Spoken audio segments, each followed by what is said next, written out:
magkailanman.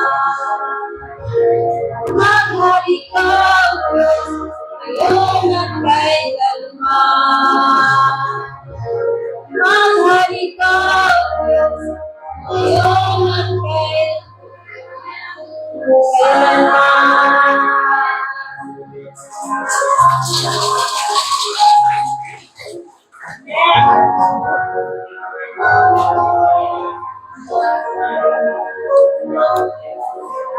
Magandang umaga po sa ating lahat.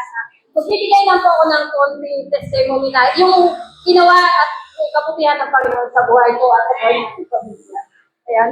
Ako po yung nagpupurit na papasalamat sa Panginoon kasi sama-sama po tayo naglilingkod ngayon. Isishare ko lang po sa inyo kasi sa hanap buhay ko po, kasi po yung palengke ko na pinagkitataan ko ngayon, sinira na po, mayroon na po bagong palengke.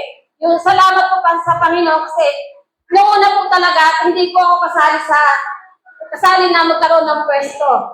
Ngayon po, yung pwesto ko, hindi po pinakupa ng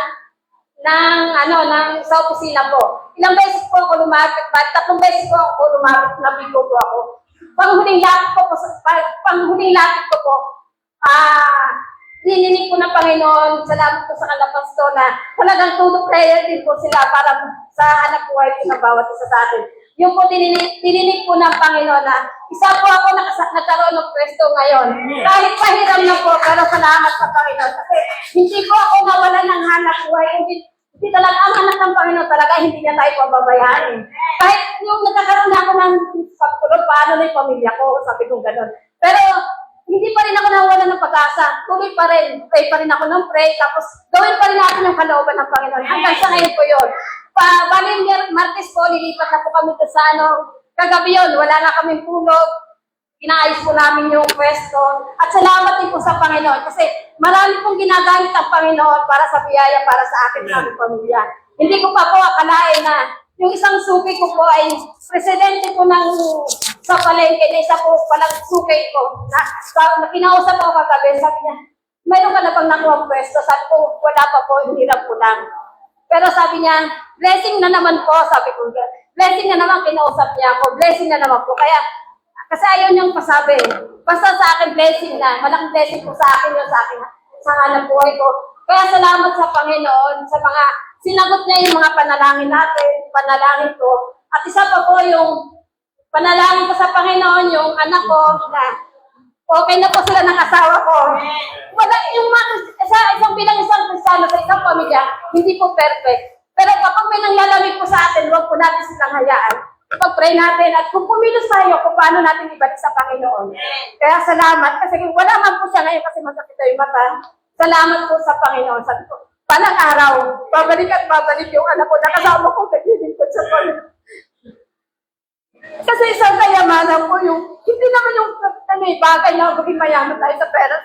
Hindi, maging mayaman tayo kung kasama natin yung ating mahal sa buhay na naglilingkod sa Panginoon. Pagdating ng araw pati sa langit, kasama natin sila. Huwag natin pababayaan ang mga mahal natin sa buhay na naliligaw. Tulungan natin ang bawat isa.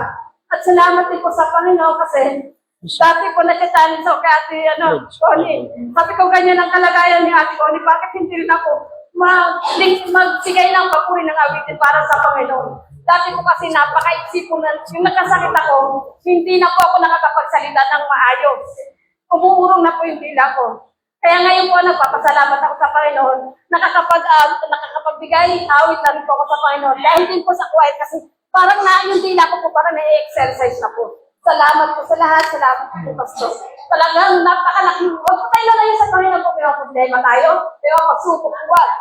Hayaan natin ang Panginoon. Sabi ko, minsan, Lord, ano ba problema yan? Dami-dami. Sabi ko, yung feeling ganda na nga lang binigay sa akin, sisirain ko pa. Kaya kung mayroon tayong mga problema, tuloy tayo. Saka yung galit natin sa mga anak natin, sa mga kapatid, at sabi nga sa Bible, sapagkat ang galit ay hindi nakakatulong na hindi mabuti. Yan po ang inano ko sa akin asawa dati. Kasi kung pasaway sa akin, nagagalit ako. Pero salamat sa salita ng Panginoon. Yun ang naging patayan ko para maging mabuti sa asawa ko, hindi ka laging galit sa kanya. Hayaan mo, Panginoon, na kumilo sa buhay ng Panginoon. Yun lang po at maraming salamat.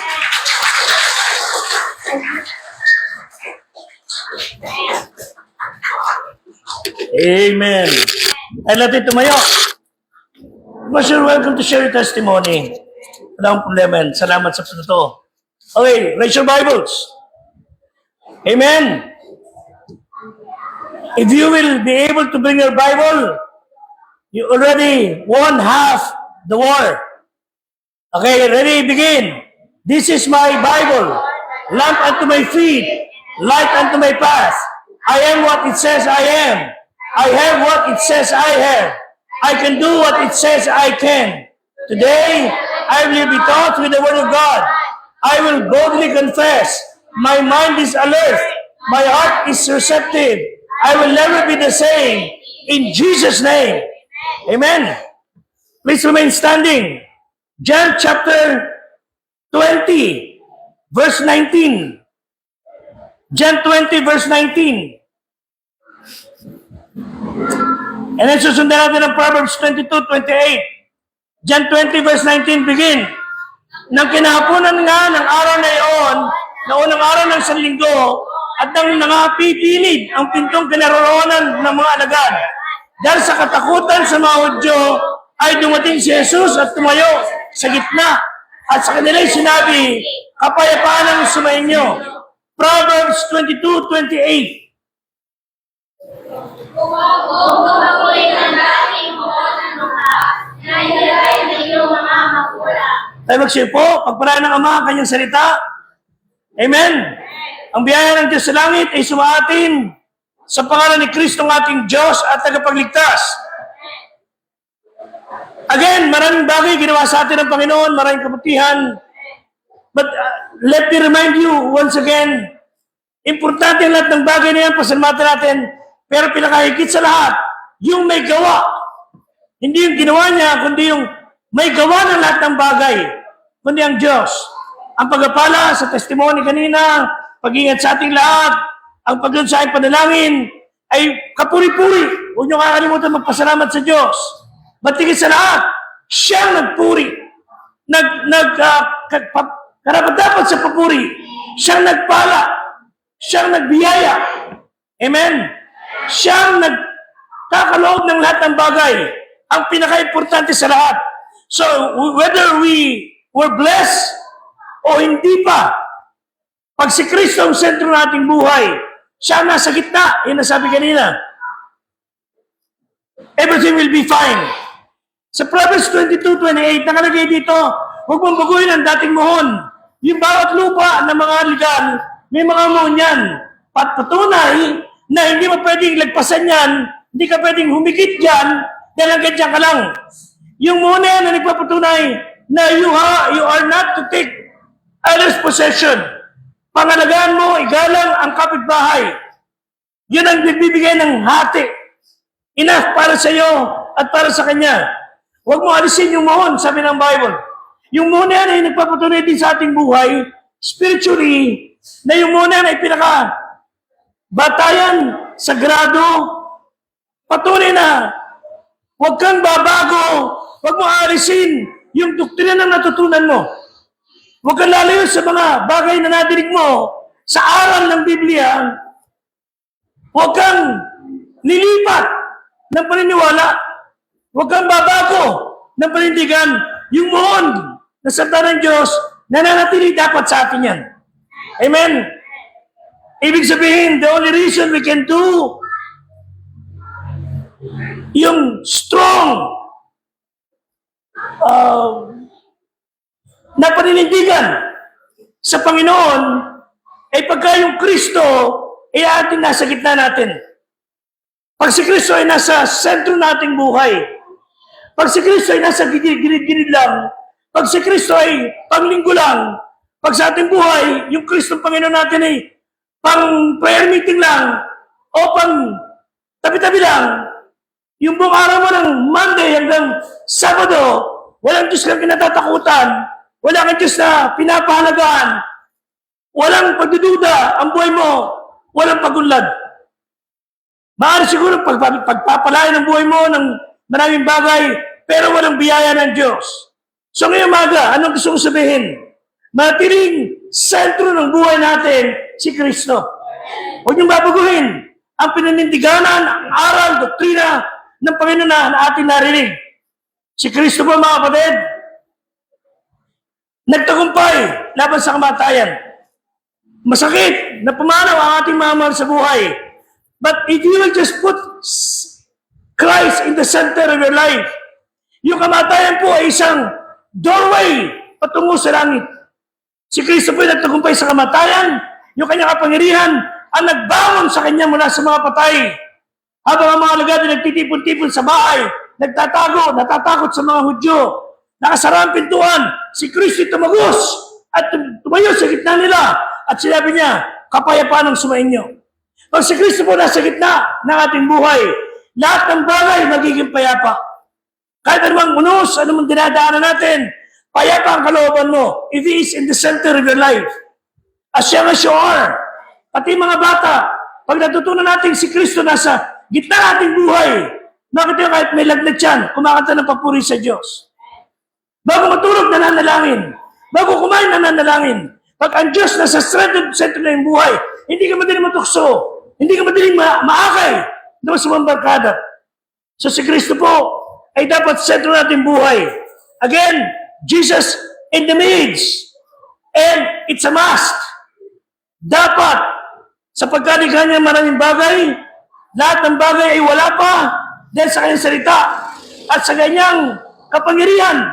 Dito po Exodus 8:22. Exodus 8:22. Basahin natin. Begin.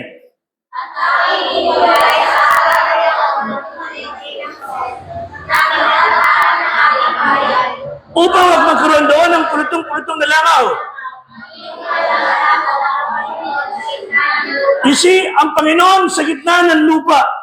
Deuteronomy 23:14. Deuteronomy 23:14. Basa, sapagkat ang Panginoon mong Diyos lumalakad sa gitna ng inyong kampamento upang iligtas ka. Ibigay ang iyong mga kamay. He is.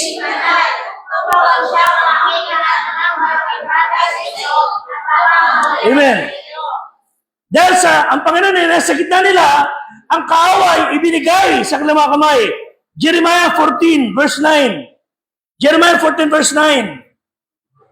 Basa, bakit ka magiging parang taong natigilan para makapangyarihan na hindi nakapagligtas?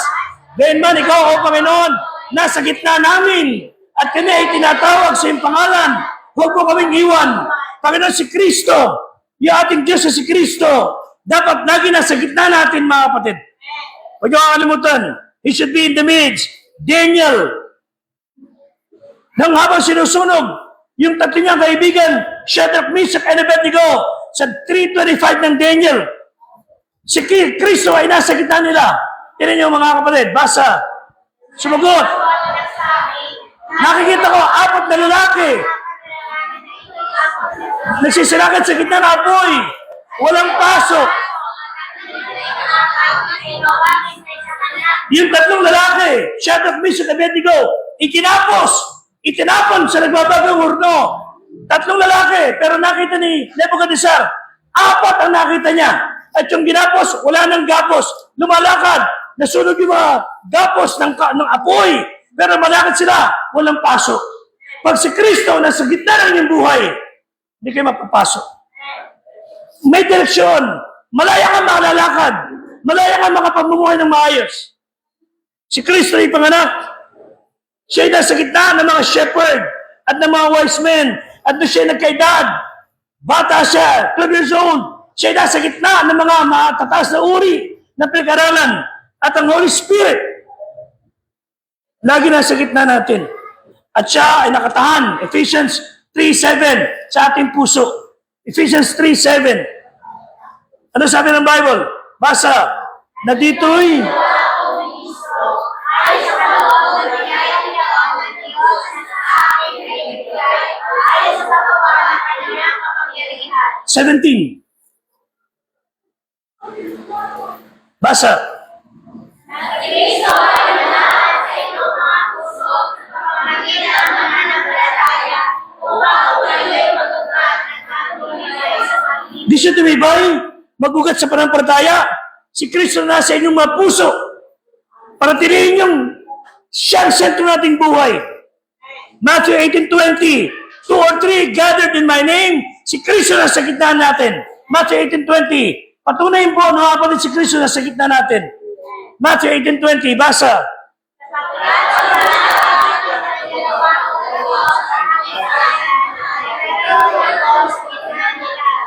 Si Kristo na sa gitna natin.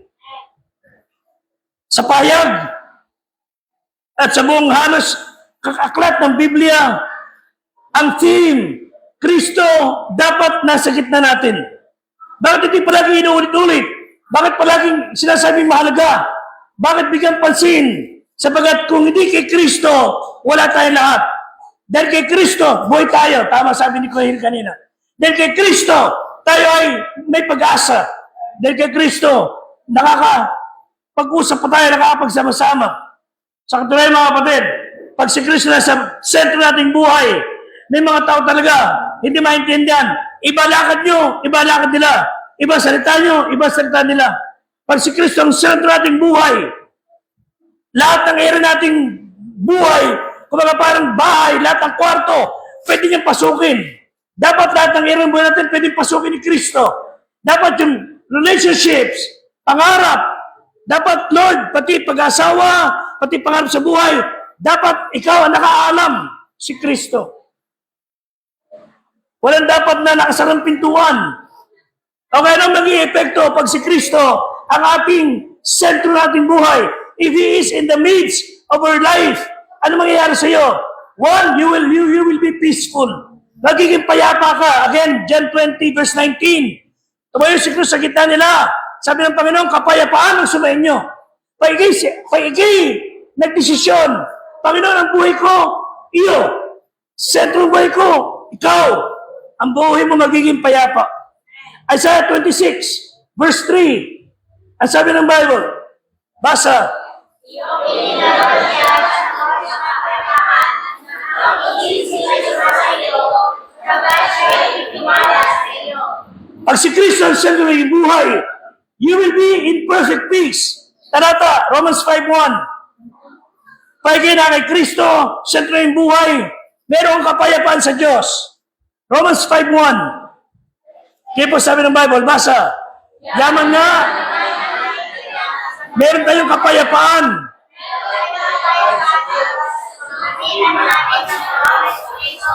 Ito pa, Philippians 4:7. At ang kapayapaan ng Diyos na di masayod ng pag-iisip, ay mag-iingat din yung pag-iisip.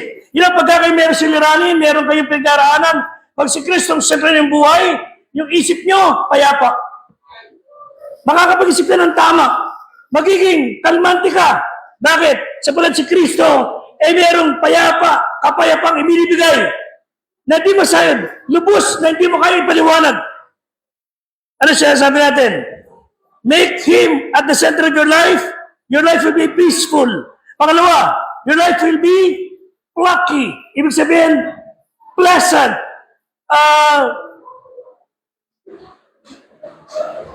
Lalakas sa loob mo. Lucky means malakas sa loob. John 20 verse 20. Ano sabi ng Bible? Ano sabi ng Bible? So make Him the center of your life. Ano sabi? Basa. Na masabi niya ito,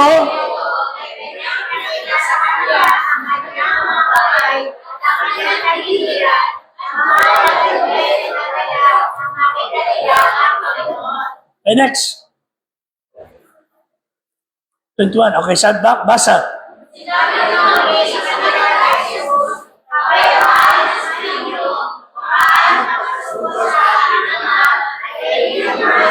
Hindi ka na magiging payapa.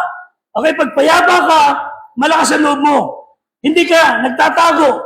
Pag payapa ka looban mo, you are having good cheer. Matthew 9 verse 2. Ano sabi ng Bible? Basa. Narito, dinala nila sa kanya ang sanlumpo na nakaiga sa isang higaan na makita ni Jesus ang kanyang panampalataya. Sinabi niya sa lumpo, anak, laksan mo ang iyong loob. Mga Kristiyano, God is telling you, lakasan mo ang loob mo. Amen? Tapangan mo. Lakasan mo yung loob. Huwag kang panghihina ng loob. Matthew 14:27. Be of good cheer. Matthew 14:27. Huwag kayo matakot mga kapatid. Lakasan yung loob nyo. Basa. Datapwat.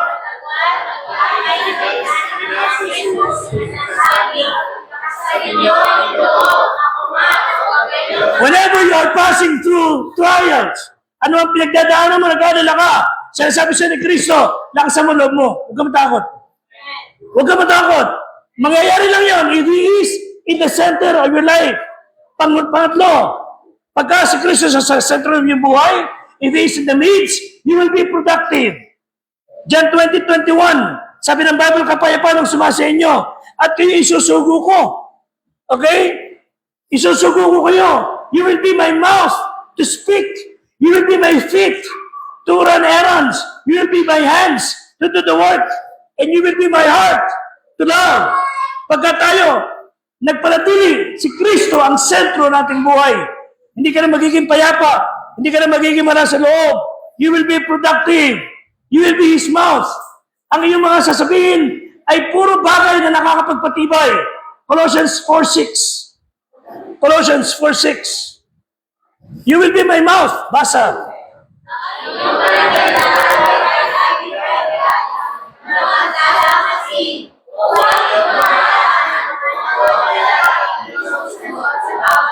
Dapat ang salita niyo lagi may biyaya. Hindi lagi may pagmamalaki o pagmamaybang, no. Ang palataya dapat may biyaya. May lasang asin. Upang niyo malaman kung ano nararapat niyo isagot. May mga tao sasagot na lang, pabalang pa. Ang taong nakasentro kay Kristo, si Kristo ang sentro, ang kanyang salita, lagi may biyaya. Hindi lamang yan, tayo ang kanyang paa. Kaya po sa Psalms 122 verse 1. Psalm 122 verse 1. Kayo tayo magiging paa ni Kristo. Basa, 122 verse 1, begin.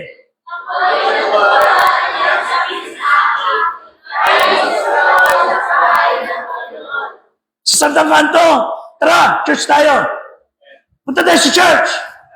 Gamit natin pa pagpunta sa church. Hebrews 10:25, hindi pa babayaran ang pagkakatipon. Tayo pa ang magiging kamay sa lahat ng gagawin natin as if si Kristo ang gumawa.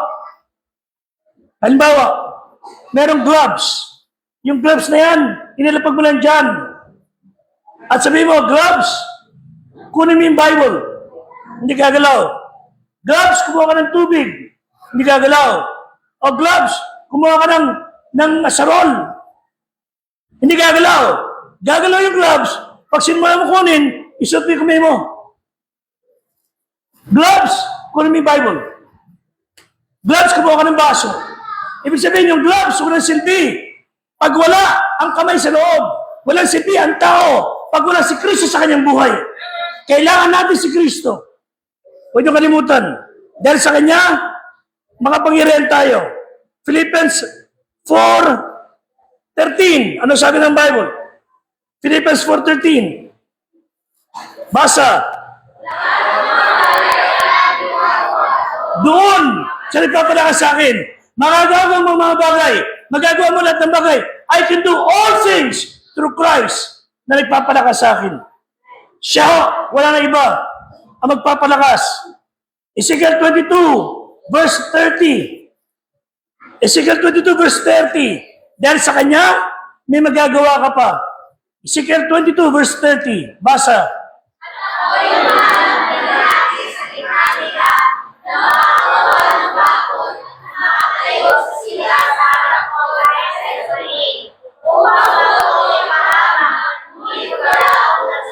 God is looking for a man who could stand in the gap. Humaharap siya ng lalaki o babae sa gitna ng mga tao na makagagawa ng bakod at makatatoy sa sira sa harap ko. God is looking for somebody who are willing to stand in the gap. May sira. Magbibigay ng solusyon. Gagamitin na ang taong yan. Pag yung taong yan, si Kristo sentro. Ang malungkot lang mga kapatid, sabi ng Diyos, wala akong nakita. May God find in us a person who is willing to stand in the gap. May God help us. Why won't we allow yung ating sarili na isugo tayo ng Diyos? Gamitin tayo ng Diyos. Bakit tayo natin magpagamit? Kasi wala siya sa gitna ng ating buhay. Pero pag siya nasa ating buhay, you will be peaceful, lucky, productive, and number 4, you will be powerful. John 20:22, ang sabi ng Bible, at ang sinabi niya, hiningan niya sila at tanggapin niyo ang banal na Espiritu. You will be powerful. Mga kapatid, tanong yung sarili niyo, how powerful you are sa gitna ng iyong mga kaibigan. Ano yung dating mo sa iyong mga kaibigan, kapitbahay? Gaano kanila pinapahalagahan? O ikaw yung batok-batukan lang nila? Na pag nasalita ka, pinagtatawanan ka nila. How do you contain yourself sa harapan ng mga tao? Dapat andun yung kapangyarihan. Yung mga pagdating mo, tumitigil sila sa kalokohan nila. Dahil iba ang dating mo. Kahit wala kang datong, basta may dating. Amen? Dahil we have that power. Psalm 33 verse 6. Psalm 33 verse 6. Basa, sa pamamagitan ng salita ng Panginoon, nayari ang mga langit at lahat ng natatangon sa pamamagitan ng hininga-hinga na kanyang bibig. Mga kapatid, salita lang ng Diyos, lahat ng bagay ay natapos. That's power. 2 Samuel 22 verse 16. 2 Samuel 22:16. Basa, na magkagay ang mga kalaliman sa dagat ay nangalitaw. Ang mga pinagtibayan ng salibutan ay nakakakita dahil sa sawa ng Panginoon sa hiip ng hinga ng kanyang mga butas sa ilong. Mga kapatid, hininga lang ng butas sa ilong niya, naglabasan yan. Pag sinabi pa niya, o ikinumpas pa niya kanyang kamay, mga kapatid, sinasabi natin, if Jesus is in the midst, center of your life, mga kapatid, ang kapangyarihan meron sa iyo. Si Kristo na nakapako sa krus, talagang binigyan niya kanyang buhay. While the angels, 72,000 angels or millions waiting for His command para patayin ang mga tao sa baba. Pero hindi niya ginawa. Binigyan niya kanyang buhay at ang kapangyarihan niya, siya nagbangon muli ng kanyang buhay. Pagka kayo ay nagparaya na ang Kristo, ang Panginoon, to be in the center of your life, you will be peaceful, plucky, productive, powerful. Ang sabi nitong si Napoleon Bonaparte, I know man, and I tell you, Jesus is not just a man. Hindi rin siya basta tao. His religion is a mystery, existing by its own force. It proceeds from the mind, which is not human mind. Sapagkat nga Diyos siya. Sabi niya, si Kristo raw, He borrowed nothing from our knowledge. He exhibited a perfect example of precepts. Si Alexander the Great, Julius Caesar, Charlemagne, and myself, sabi niya, we founded our empire by force. But si Kristo, He founded His empire by love. Pag si Kristo po ang nasa sentro nating buhay, iba lakad mo, iba salita mo, iba kilos mo, at ikaw ay may dating, dignified, iginagalang, hindi ka batok-batukan. So, assess natin ating sarili. Is He in the midst of your life? Is Jesus in the center of your life? Pag siya nasa sentro ng buhay, mga kapatid, iba magiging dating mo sa mga tao. Meron kang command. Nothing will be accomplished without the powerful. Kanina pa itong without the powerful hand of God. Tayo natin tumayo. Mamaya ipapalabas ko sa inyo isang video na I believe pag si Kristo na sa sentro, iba pananaw mo sa kasama mo sa buhay, sa kasama mo sa bahay, sa paligid mo. But this time, I just want you to pray with me for a while. Panginoon,